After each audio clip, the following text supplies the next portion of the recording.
GO 21 అని తీసుకొచ్చారు. ఇందులో తెలంగాణ సివిల్ సప్లైస్ కార్పొరేషన్కి అప్పు పుట్టకుంటే మార్క్ఫెడ్ను ముందు పెట్టి ఈ యాసంగి సీజన్లో 95 లక్షల మెట్రిక్ టన్నుల ధాన్యం కొనుగోలు చేయడానికి అప్పు కావాలని మార్క్ఫెడ్ను ముందు పెట్టి మార్క్ఫెడ్ సంస్థను కుదవబెట్టి ఎన్సిడిసి ద్వారా 22,700 కోట్ల అప్పు తీసుకొచ్చారు.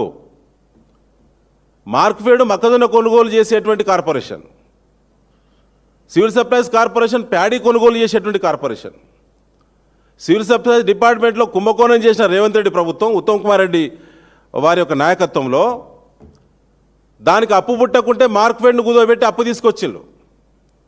మరి మార్క్ఫెడ్ కొనుగోలు చేయాల్సిన మొక్కజొన్నలకు ఎక్కడి నుంచి చెల్లింపులు చేస్తారు రేవంత్ రెడ్డి గారు?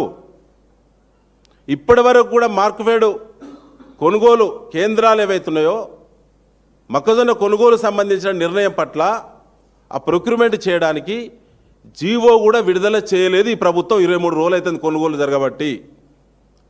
దీని రహస్యమేందో, దీని మర్మమేందో చెప్పాలి. ఒక్క క్వింటా మొక్కజొన్న రైతు కూడా ఇప్పటివరకు రాష్ట్రంలో చెల్లింపు జరగలేదు, చెల్లింపులు జరిగే అవకాశాలు లేవు.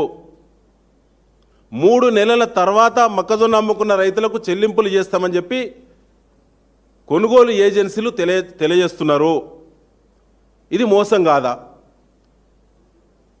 రైతు పెట్టుబడి ఇప్పటివరకు దిక్కులేదు, కానీ యాసంగి పంట చేతికొచ్చింది, పేరుకే కాంటాలు తప్ప రూపాయి చెల్లింపు లేదు. రైతులు ఎట్లా బ్రతకాలే? ఇది ఎంత మోసం, ఎన్ని డ్రామాలు!